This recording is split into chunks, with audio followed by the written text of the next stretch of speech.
Devenu un habitué sur nos ondes, Arnaud Perronne de l'association tutélaire des majeurs protégés de la Manche est avec nous au téléphone. Bonjour.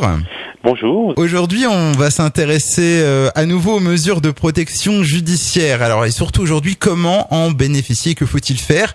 Alors, pour commencer, et pour les auditeurs qui auraient manqué nos précédents rendez-vous, est-ce qu'on peut faire un petit point de rappel sur ce que sont ces mesures de protection judiciaire? Tout à fait. Alors, les mesures de protection judiciaire sont visées à l'article 425 du Code civil et elles concernent toute personne qui ont une altération des facultés personnelles et ces personnes ayant une altération des facultés personnelles constatées peuvent bénéficier dans ce cas, par décision du juge du tribunal d'instance, qu'on appelle le juge des tutelles encore, d'une mesure de protection judiciaire. Et nous avons donc différents types de mesures de protection judiciaire. De la plus légère à la plus lourde, si on peut s'exprimer ainsi, à savoir la mesure la plus rapide, c'est la sauvegarde de justice. Après, nous avons en crescendo la curatelle simple, la curatelle renforcée et la mesure de tutelle. Puis après, nous avons quelques mesures qui gravitent autour, notamment la mesure d'accompagnement judiciaire, le mandat ad hoc, etc. Enfin, ça, je pourrais développer si vous le souhaitez. Alors, qui peut en faire à la demande et à quel organisme faut-il s'adresser ? Alors, il n'y a pas d'organisme, on fait la demande à l'État, c'est-à-dire au tribunal d'instance, pour bénéficier d'une mesure de protection judiciaire.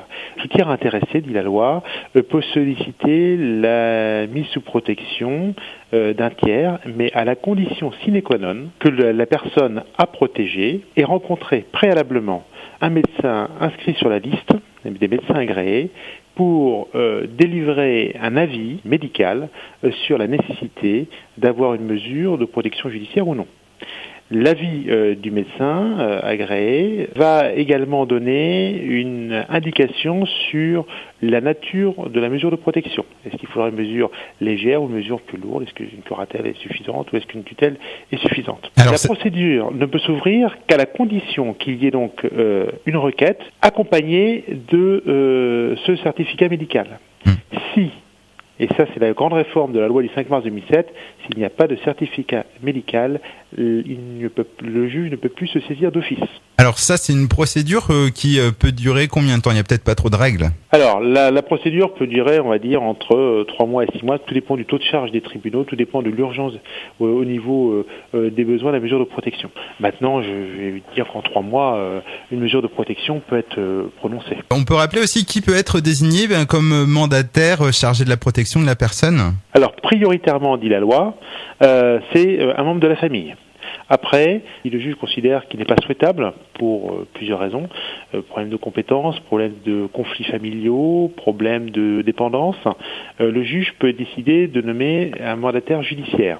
Et là, nous avons 3 catégories de mandataires judiciaires qui peuvent être désignés.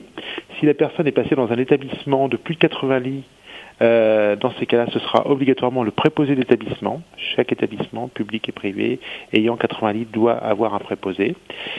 Si la personne est en milieu ouvert dans un établissement ayant moins de 80 lits ou un établissement d'accueil pour personnes handicapées, etc., le juge aura 2 possibilités, ou de désigner un mandataire privé, donc une personne qui exerce à titre libéral, ou alors une association tutélaire comme la nôtre, qui pourra être désignée par le tribunal. Et puis pour toutes les personnes qui souhaiteraient avoir des renseignements complémentaires, elles peuvent directement joindre votre association, l'association donc tutélaire des majeurs protégés de la Manche, au numéro suivant, donc 02 33 72 59 2 fois 02 33 72 59 59.